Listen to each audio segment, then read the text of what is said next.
What's up? I'm Odin, and this is my big purple bus. Wahoo!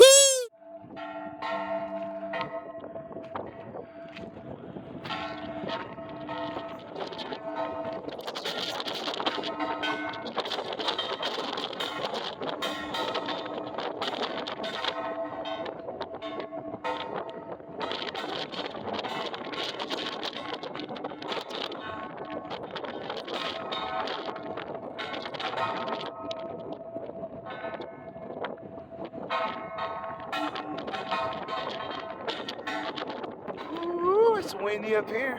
I guess that's why they call it the Cave of the Winds, huh?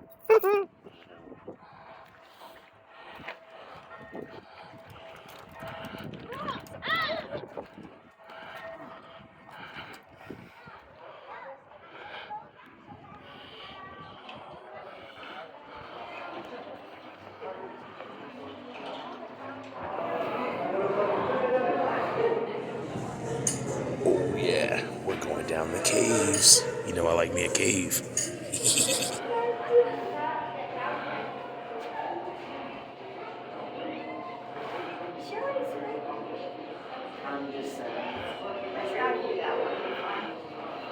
Wow.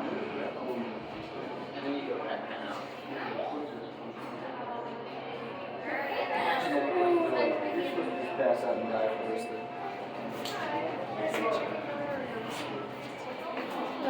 3:30, go ahead in. Thank you. Mike, George, you'll have to.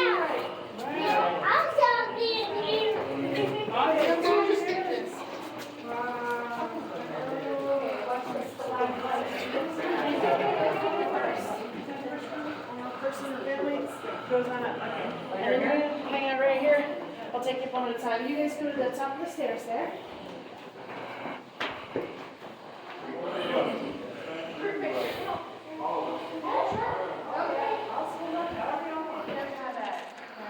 Take those pictures while the morning comes out telling stories. Because usually by the time I'm finished talking, I'm on the move to the next episode to see everything.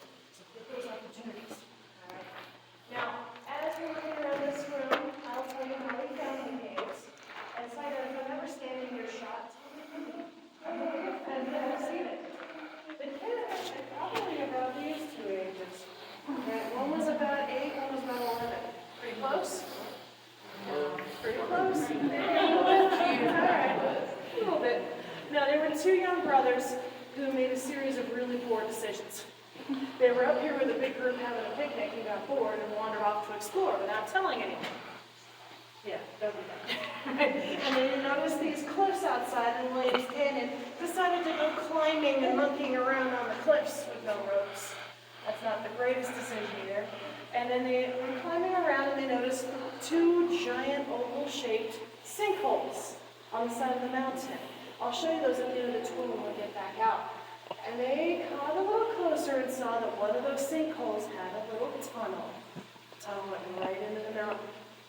We've established what kind of boys these are. They took one look and went, oh, let's crawl in there and see where it goes. Please don't ever do that. No source of light, no one knew where they were, just crawled into a strange dark hole in the ground. Thankfully they were okay though, because they didn't go very far. Maybe just 15, 20 feet. They're in the darkness, and then they hear something. They have no idea what it is. It sounds like a moaning or a wailing sound, or like a...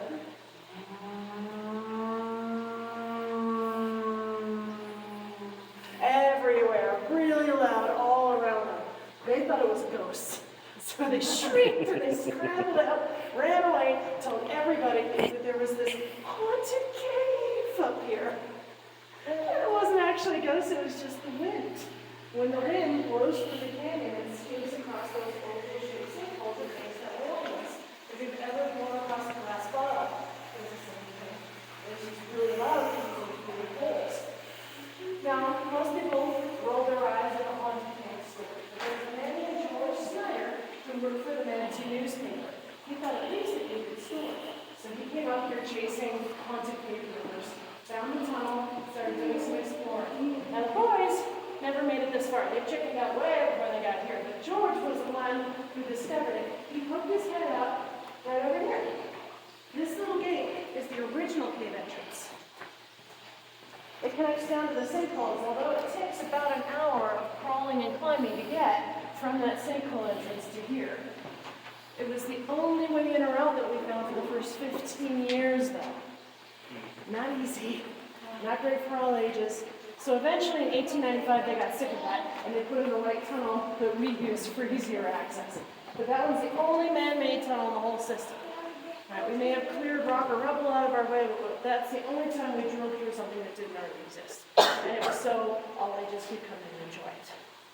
Now George named this room Canopy Hall because of this rock outcropping right here, where my green dot is. He said it reminded him of the canopy or balcony seating at his favorite opera house.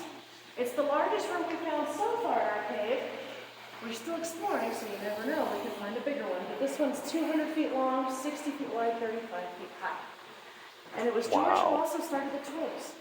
He and a friend of his pulled their money together to buy the land, and they started tours the very next year in 1881. And we've been doing tours ever since. Now, as we go through, you'll see a lot of the big three formations. The first one being these icicle-looking ones. These are called stalactites. They form from... You are correct, sir. The stalagmite is right over there, the ones that stick up.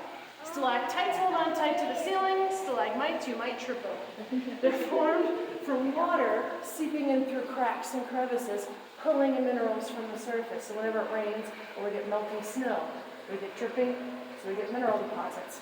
But you can actually hear and see, you also get water that seeps in and trickles over the walls from the groundwater system. As the water cascades over the walls and the minerals deposit, they mimic the flow of water over time. So the walls, if you look carefully, sometimes they look like they're melting or flowing. They're called flow styles. There's a nice simple example right here between the lights. Right? So keep your eye out for that as well. All right, we're going to start heading our way down this ramp. These handrails are here for your safety. You're allowed to touch these all you want. Now we've got a tour coming up as we're coming down, so let's try to stick to our right so don't say the way.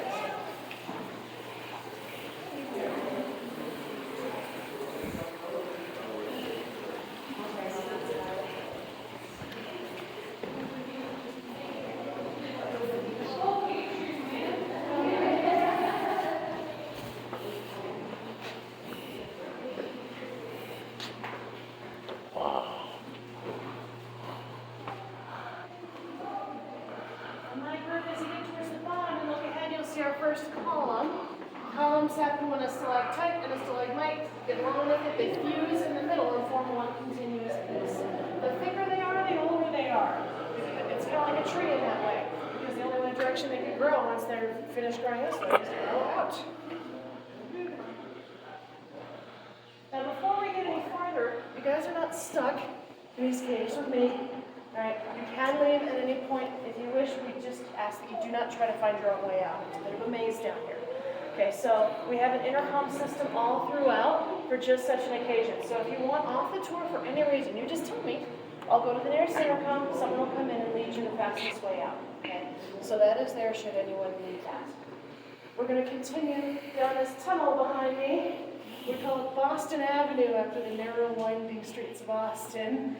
And you can tell it's not exactly tall. First few steps is 4'10". So anyone taller than that, duck.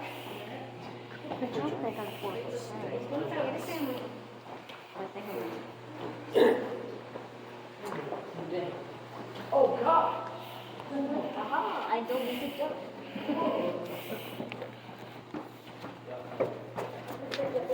I'm gonna duck.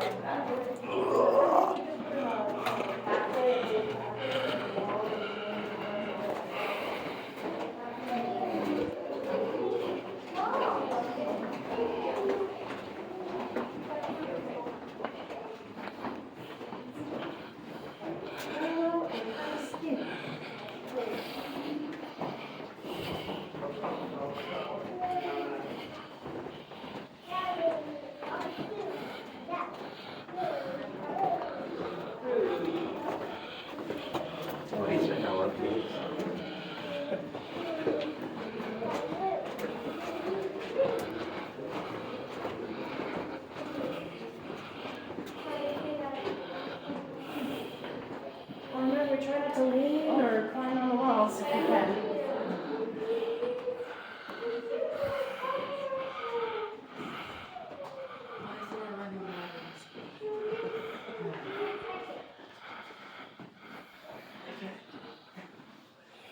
Keep coming in. We're going to fill in towards the back as much as we can. At least until I show you the first thing. Then we can spread out a little more. Are you my last one here? Okay. All right. So you guys have to be a little farther forward this way to see the first thing I want to show you. It's the original route the tours used to take to get down here from the big room canopy hall. It was not that nice, easy path we just took. It was full of rock and rubble and mud. And so in the 1940s, they cleared some of that out of the passageway to make it more passable. Until then, the only way to get here was to crawl through there. There's a tiny little crawl space up there that was the only way down here. And that was not your only crawl. This was a 6 to 8 hour long, mostly crawling tour in the late 1800s, early 1900s. Because that was the pathway that we found.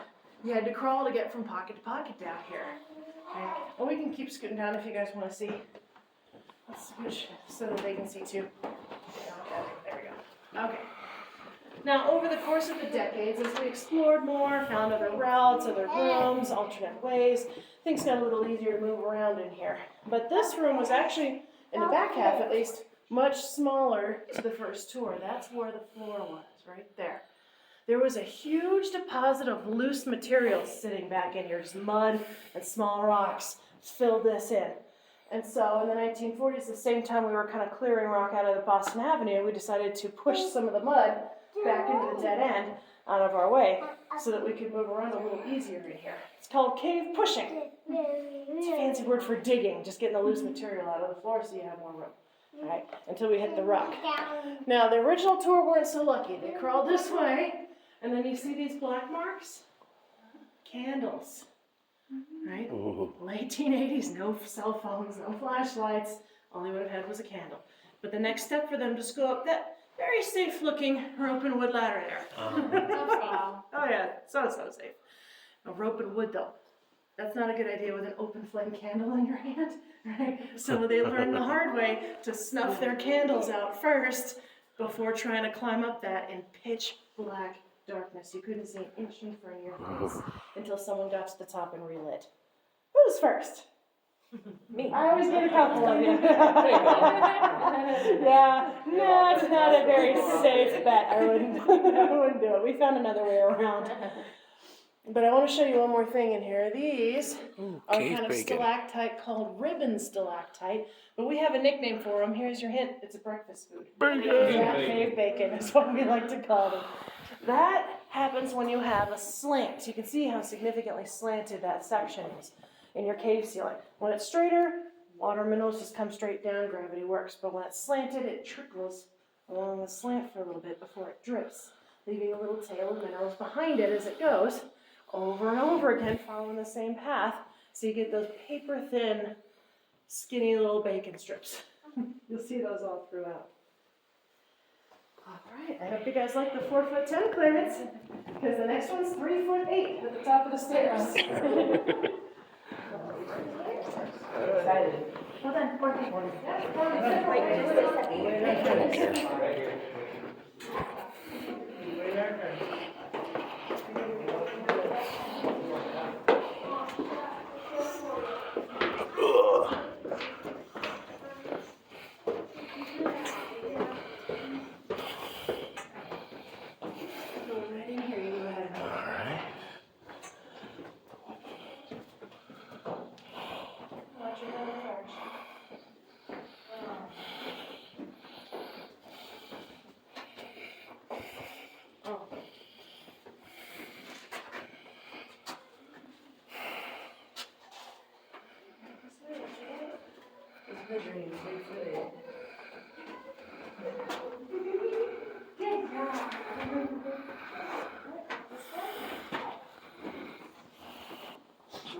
The walls you see around us are fossilized limestone. That's what the caves are made of. We're a fossil cave, not a gemstone one. The fossils we find down here are not something you'd think of when you think of Colorado. They're all seashells sea creature fossils embedded in the walls everywhere down here. How many oceans does Colorado have? A big fancy.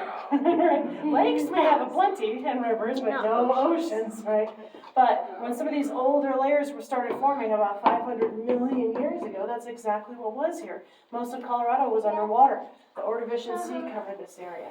And so that's where we get all the sea creatures whose shells drifted to the bottom, mixed in with the mud, minerals, sediment, layer by layer, that all pressed in these layers of tightly compacted fossils and stone. Now, it was not caves yet. Something had to change pretty drastically to turn it into caves, which I will talk about later on. And I want to show you something over here above your heads. Speaking of sea themes, this is a rock known as white-beaded anthodite, but we refer to it as cave coral because it kind of looks like coral from a reef, doesn't it? Yeah. That sparkle you see is a aragonite similar to quartz. It's really pretty, but it's really prickly. It'd be like putting your hand on a cactus. Thankfully, that's all on the ceilings, most of the time when we see it.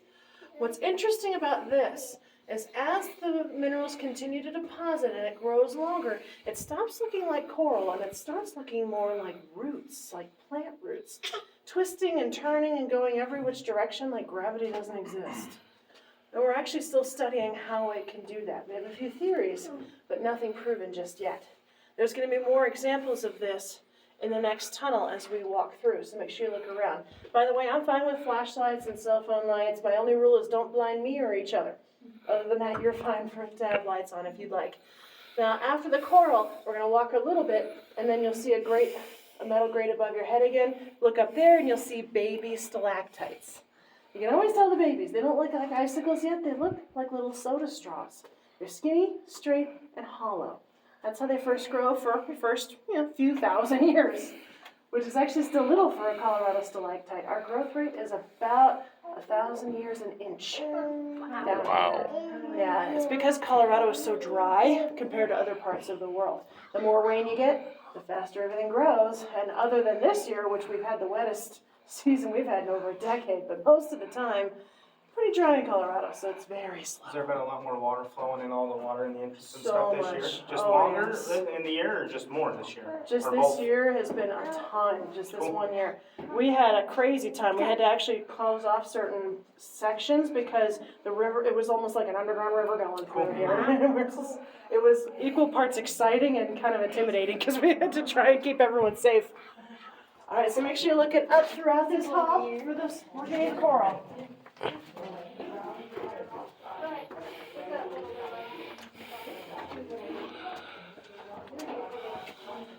You can see it's starting to kind of look like roots, like ginger sprouts. Or sea urchins, I hear sometimes.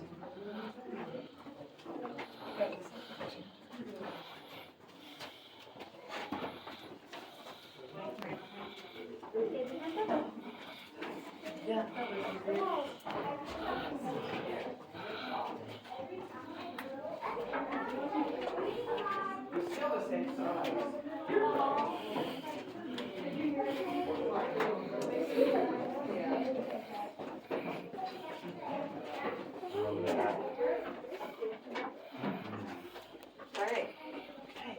My group, up here is where you'll see the baby stalactites if you look up, but don't look up too long, you'll run into this guy. Come on, Logan. We call him Old Bruiser. A lot of people have whacked their head right on him, so just be very careful. Do me a favor, pass back the message to our group. We're taking a right. Pass that back if you would. We're taking a right-hand turn Thank up you. here, folks. Right-hand turn. Here's where we learn people know their left from their right.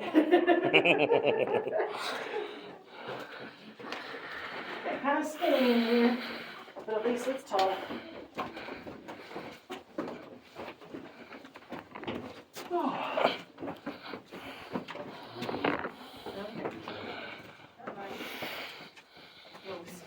Skinny here.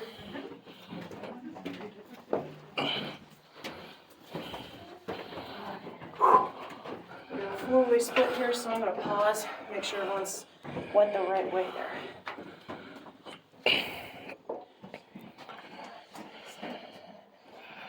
Beautiful. Okay, we're going to take another right, go up some narrow winding stairs. Watch your step.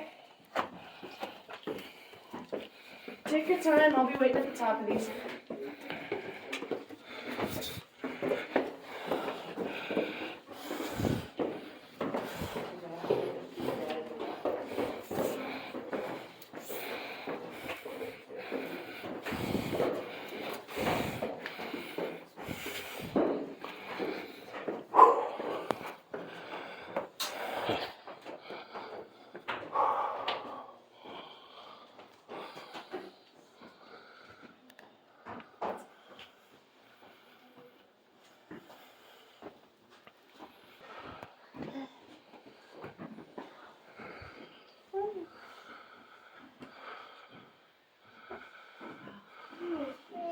You ready for Saturday yet?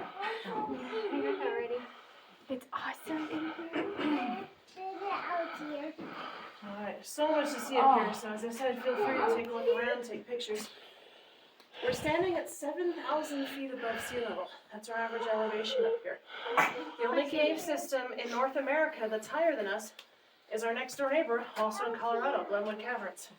They're Beautiful cave 132 system. feet higher. Both of them, the ferry system and Yep, they tie. yeah, they both tie. They're Very beautiful. good. Yeah, they're like within a foot of each other, so Oh, we're yeah. like, close enough. And then we kind of trail second/third, depending on how you look at it behind them. But there's so much to see up here. You can tell that when it rains, there's a lot of water that comes through here because there's so many formations. I'll point out some of our favorites. Forgive the corny nicknames, if you please. If we look up and to the left, see how that looks like a giant mouth with teeth? We call it Jaws, after this famous shark. Then we kept the Spielberg theme, same size. See, it looks like a Lego hand sticking out there. That's E.T. Nice. He's next to Leaning Tower of Pisa. Now there's a nice big piece of cave bacon right here too. It's unusual to get them that long in this cave because we don't grow very fast. But it's over a foot long. It's just in the exact right place for it. That's our Colorado cave bacon. Now I'm going to switch back to my dot and go this way. Do you see the number 7? Nice. There. Oh wait, yeah. It's like hanging. Yeah, they're called a helictite. They're stalactites that defy gravity as they grow, kind of like that cave coral does. This one grew sideways for a while. Again, it shouldn't do that. Gravity should be pulling on it downwards. But there it is. There's 2 in this room, actually. The other one is all the way back to the right, way back in the center. Has a bend in it like a sewer pipe. So you see them throughout the caves. You can see it better from that half of the room if you want to see it. But one of the theories that has to do with this is the wind. Caves breathe like a giant set of lungs. Any pressure changes outside with the weather, caves will suck air in, push air out of all of its entrances to reset pressure down here. So winds could be blowing on those water droplets as they're depositing, making things go different directions. But we think that's probably only a piece of the puzzle, not the whole answer. Any questions? Right there were touch. Yes, we believe they did, because look how flattened they are instead of rounded. So the theory is it was connected in a column and something shifted in here, pushing that one over. So we give this one a sappy nickname because they're offset. They'll never quite line up and touch again. They'll just miss each other. So we call them Romeo and Juliet, actually. Any other questions? No? We've all got the photos we need because I have to turn off some of the lights before we head back downstairs. So we good on pictures? Mm-hmm. Yes? Okay. Well, what goes up must go down. So we're going to go back down the stairs and take the farthest right that we can. These arrows, be careful. I'm going to turn sideways on them so that my whole foot fits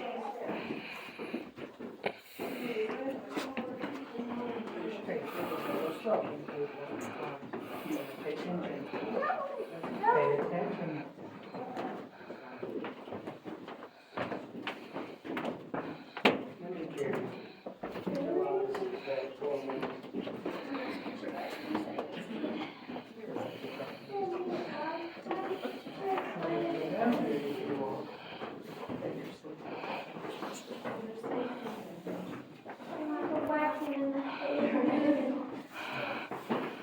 Hard to see with the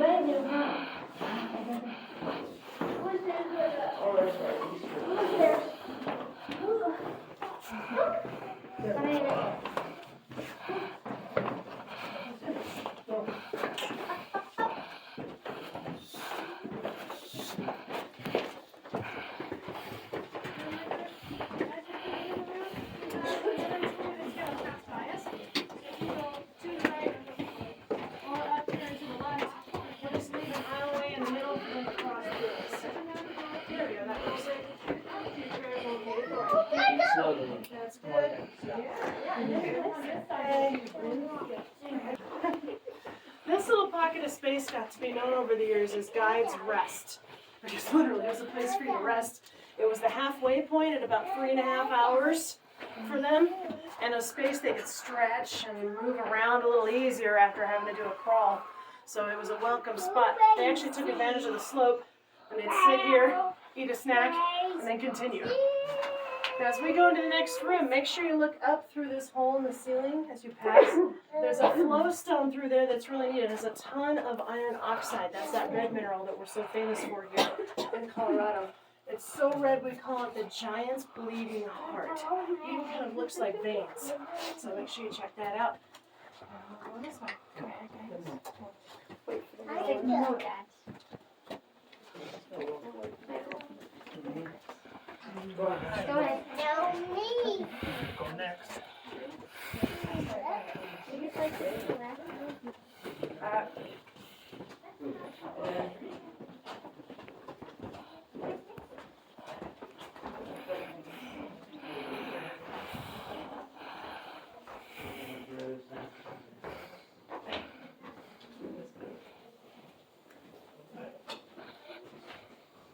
So we got a high key.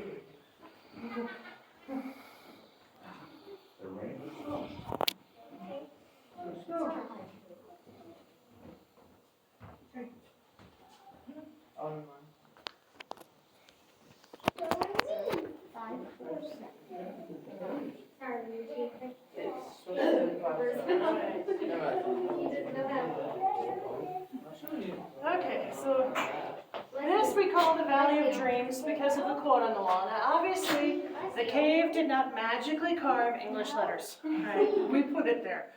So why is it there?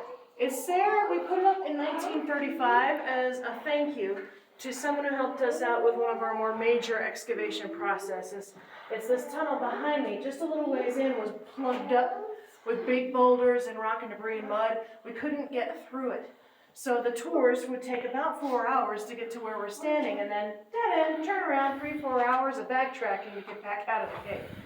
Now we knew there was something on the other side, because every time the cave was breathing, you could feel breezes coming through the rock and the wall. That's always a dead giveaway. There's something on the other side. We still use that to this day as we're exploring the cave system. We call it following the exhale. Right? Now, problem is those boulders were massive, and you can't dynamite down here, obviously. So if you think of turn-of-the-century hand chisels, chiseling boulders down a tiny piece at a time and hauling it away, that's pretty labor-intensive. We didn't have the funding until we had someone donate the bulk of it that we needed in 1935. He was a wealthy railroad tycoon who had come on this tour. He'd fallen in love with caves and went to whatever cave he could as he traveled. And he got to this rock wall and was leaning and felt that same breeze. He knew what that meant. Now, he had been in lots of different caves. What he had never been able to do is step foot where no one else had ever been before.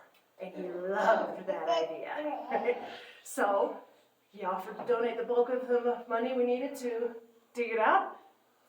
In exchange, he asked to be the first person to go back, which we got. We understood that, so we allowed it. And we offered a plaque with his name on it to say thank you. And he said, it's a little tacky. Let's pick a line of poetry instead. So he picked out his favorite poem, and we put it up. Dreams of mountains, as in their sleep, they brood on things eternal. It's a neat poem. Nothing to do with caves at all.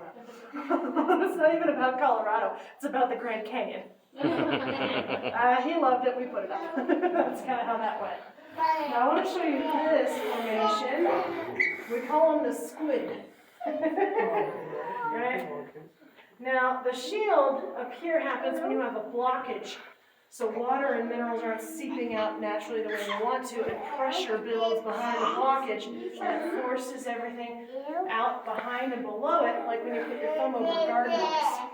Now if you look carefully at this, we get wet and damp and dripping formations through here all the time. But this kind of looks waxy, right? That doesn't look wet.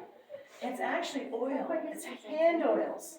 The original tour used to rub this for good luck at the dead end, not having any idea that they were damaging the rock. It left all their oil behind on it, and now as minerals trickle in with water, they can't attach to it. It's too oily and slick in here. So that's why we halted the tradition and try not to touch these days, because we see what happened. Now, caves will heal and renew if you just leave them alone long enough. A lot of nature is that way. But if we ever find a way to help that along, a surefire way to clean out the oil without damaging that delicate rock underneath, we will. But we've got to be very sure. Until then, we let it heal in its own time.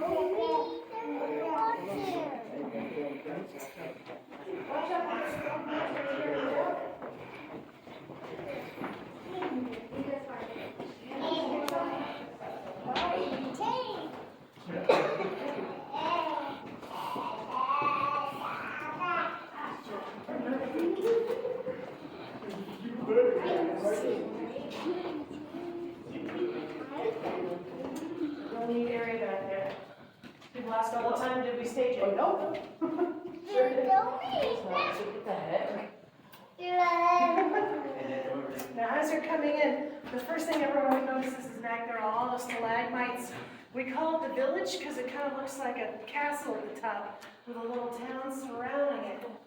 It even has something special. See this column right here in shadow? If you look up at the top, you'll see our gargoyle. See the face? Ah, that's pretty cool. Okay, let me show you again. Right here is where you look for the face. Water and time. It's sometimes amazing what it will do to a rock.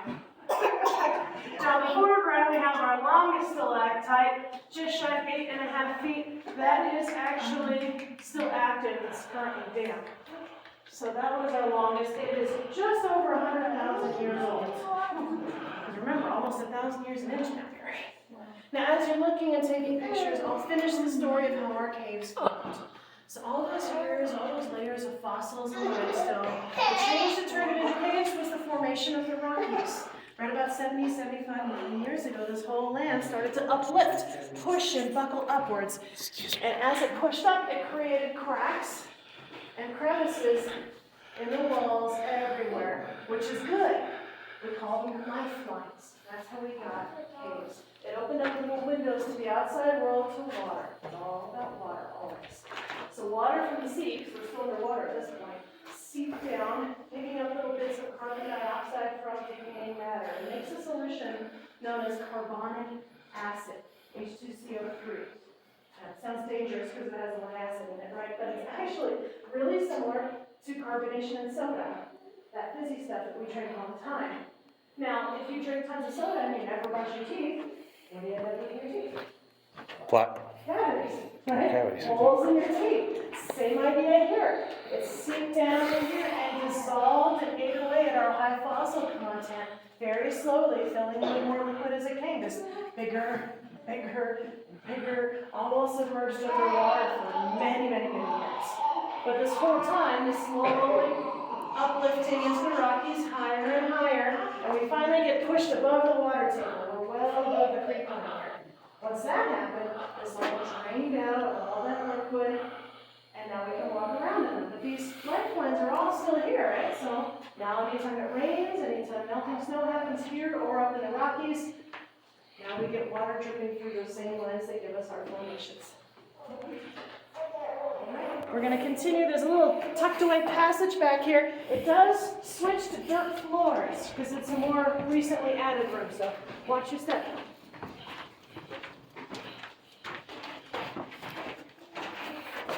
It's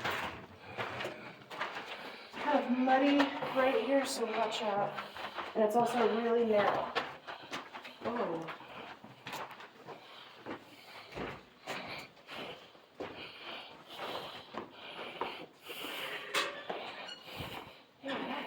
It's no way.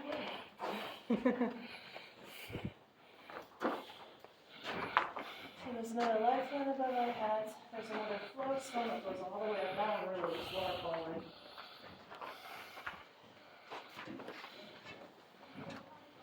I'll be out of your way so you can come in this way.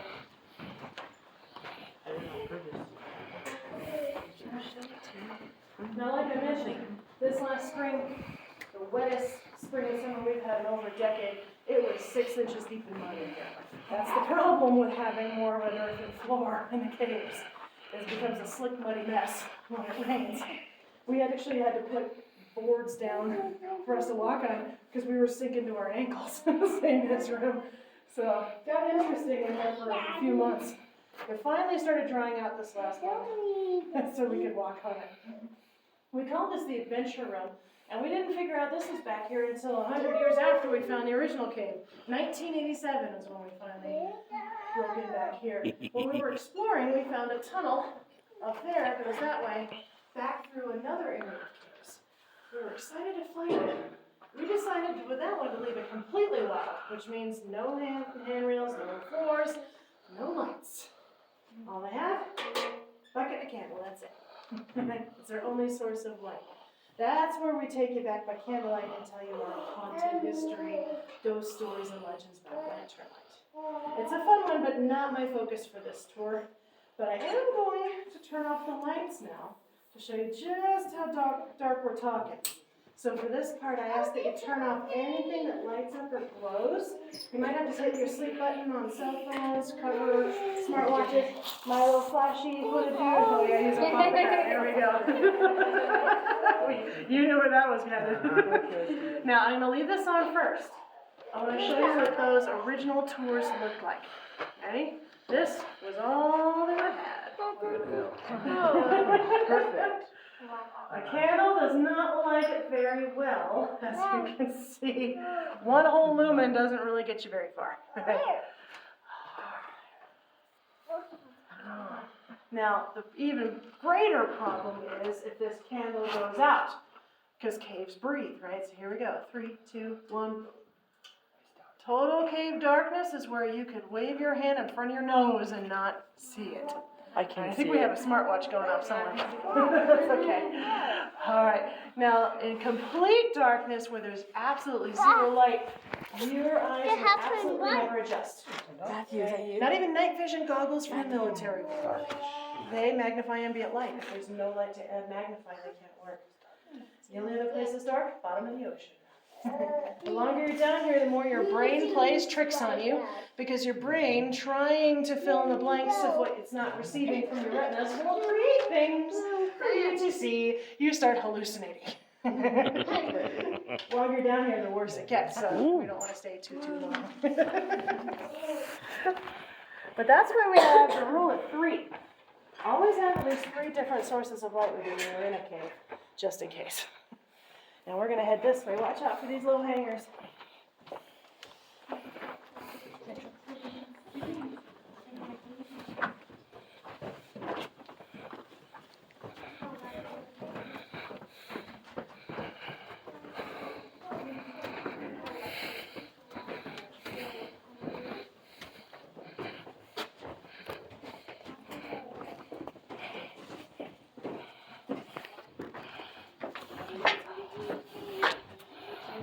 Look at that flowstone. This is one of my nicer ways with the mineral deposits, called the painted curtain.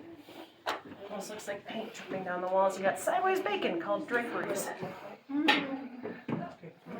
So this is a real nice one. More bacon, yeah. There's some over here too. You see, you get some of those pinks and reds from that iron oxide. Now we're going to be doing some backtracking now. I'm going to go back through Guides Rest the way we saw that other group do, where they crossed past us. We're going to go down and through a tunnel that we call Tall Man's Headache. You'll see why. To get through it, I think you two might be, you're definitely fine, you might be close, but you have to kind of suck, tuck, and duck. And with any luck, you won't get stuck. What's your step first, though?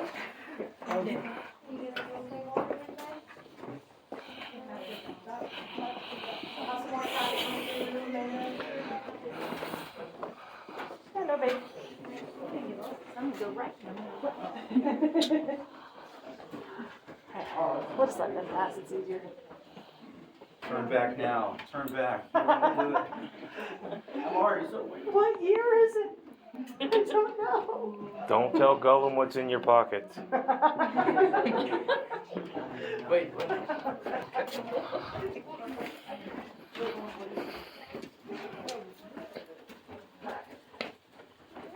Filthy hobbitses. So that's pretty good going. Watch your heads through here. We have a tour guide that likes to get on the intercoms and make weird noises, like the golem, just to see how many people hear him and freak out, especially during Halloween. What does it have in its packages? Tipsy hobbits. Okay, I want to make sure we all see what we're doing here. Oh, we're going in there? Uh-huh. That's a headache. Yes, it is. Oh gosh, okay. Okay, is everyone pretty caught up behind you guys? Yep. Yeah, we're good? Almost. Almost. Any of you guys above 6 foot? As long as they can see where we're going. I think so. Hanging around. Yeah? I think so. Okay, hey, here we go. Think small thoughts. Yeah, think small thoughts. Thankfully, it's not a very Oh, long gosh. It's just a small one. What the heck? You want to do the haunted tour, though? There's a tunnel that's about that size, but it's 250 feet long. Ooh. I That's do want to first do the day. haunted tour. I do want to do the haunted tour. Yeah. When did they do that one? I kind of want to know. Okay, the regular haunted tour that we do all year round is like every hour on the hour, but we're doing a super amped up Halloween one right now in the evenings. If you're here, you gotta go for that one. That one's really great. How much? I actually don't remember, I'm sorry. I don't have to ask the gift shop registers on the outside. And then 'cause what I don't remember. time? It's like 6, 7, 8, and 9 Okay. at night. I think they might even be adding the 10 o'clock ones because they're selling out fast. And that's even better because it's just pitch black dark outside when you leave, you know? The walls It's are like alive. a lot longer than this one, right? Yeah, it is. It's definitely, I think it's in the 70 or 80 range because it's like a 2-hour thing. It's double the length. All right, my group, as you come out of this tunnel, make sure you look to your right. There's a place up ahead that's shiny, but this time on purpose. We sliced a little section of rock away and polished it so you could really see those layers that I was talking about that build and press over time.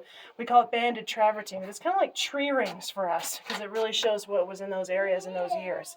And then we're going straight up the steep steel stairs ahead. Watch your shins. Even just in this little section, you can see how many layers it took. So I can only imagine if we did one of the whole wall. Wow. What the heck? Yeah, it's all just layers. Layers of rock and mineral. So good.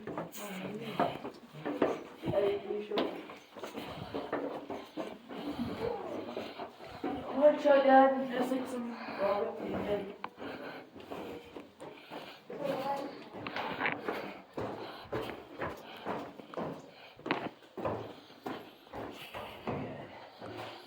Look at those actual forming light bulbs.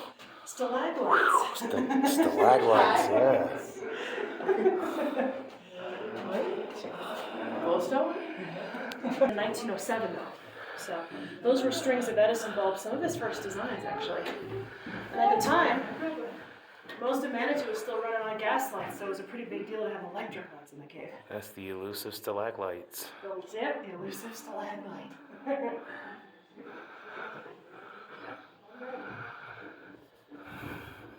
We got the idea from Luray Caverns. They were the first U.S. cave to get electric lights Nice. in 1881, but it took us a while before we could afford it. I like the glow show at the Fairy Caves.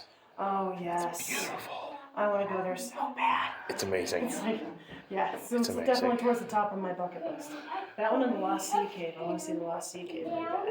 The whole thing is this underwater cavernous lake, and they have no idea how big it is. Nice.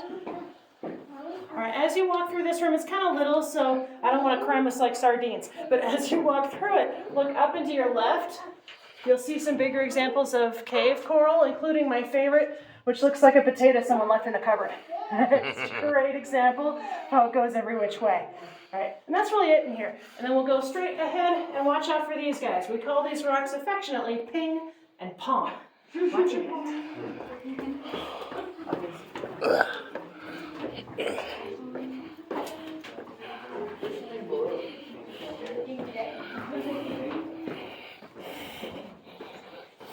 This one I'm pretty sure we can do it.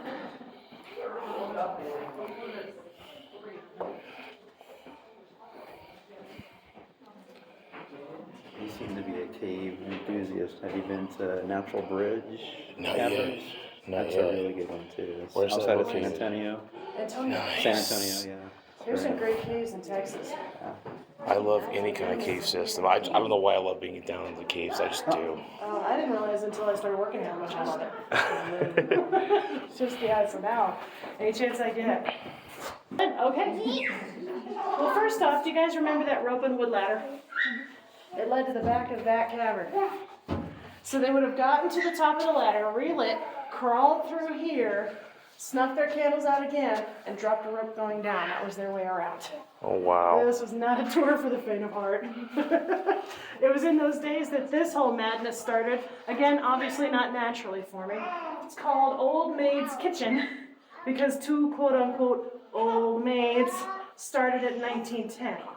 I do the dramatic air quotes because they weren't old.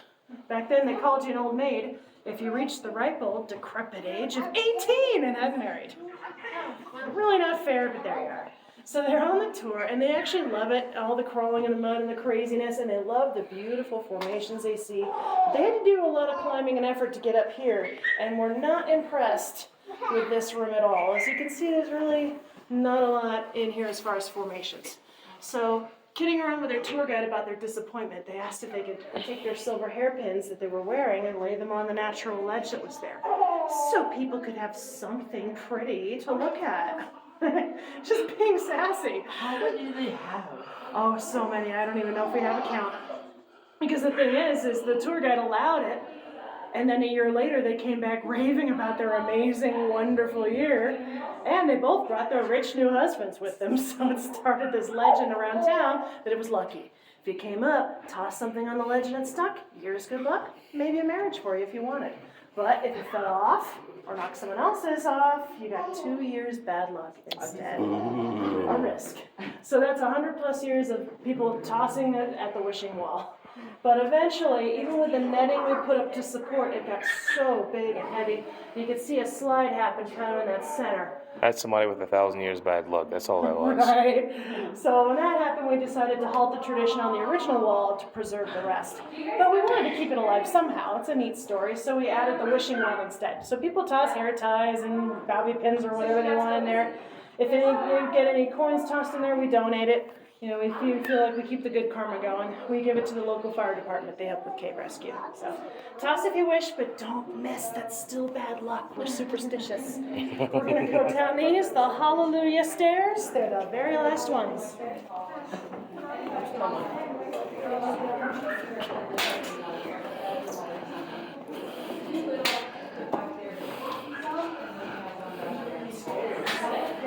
So my tour, you're following me. This time we're taking a left.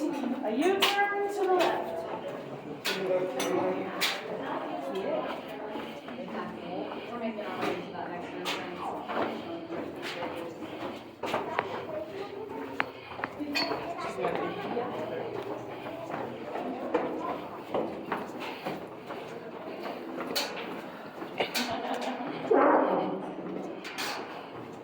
Is that you or the cave? There's an elephant in here somewhere. So we're going further into the cave or we going back? I know you get turned around in here, can you? We're actually almost back to the entrance. Right? And so all that water that drained out of these caves had to go somewhere and create their pathway. So it carved an underground river. You can actually see the grooves on the wall from the water levels over the years as it slowly drained out. Now, it was rushing this way, hitting this, and was not draining out fast enough. So, like any large expanse of water, when it drains, it started swirling. Whirlpool carved this whole dome out before eventually draining out. So make sure you look up before you hit this tunnel. I'm going to bring you through this tunnel. It leads us back out to Canopy Hall, the big room we started in. I'll take you out to the porch and show you the sinkholes the boys found. Yes? That huge oak top have anything to do with wooden rope ladders? That one did not. The original way through, there was a tunnel up there that went through, and then we widened this one a little bit so we could get through. But no rope and wood ladders up there anymore. Now, anyway, so we're going to take you and show you the sinkholes. I'll pass out the photos, make sure we all made it out safely, and I don't have to go looking for anybody. If you decide you want it, you can purchase it in the gift shop. The pricing's out there, or I can answer questions. And if you don't want it, that's fine too. And the important part for me was that we had some fun and we all got out safely. Last tunnel, so one last time, everyone, watch your heads. It slopes down a little ways in. Right here.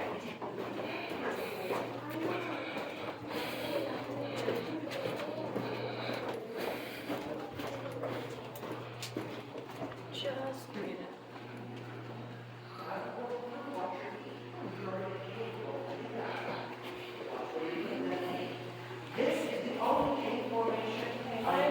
I'll stick to our right, he'll stick to his.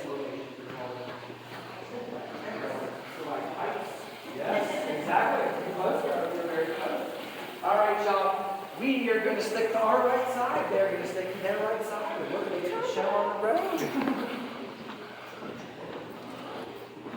All right, we can see daylight.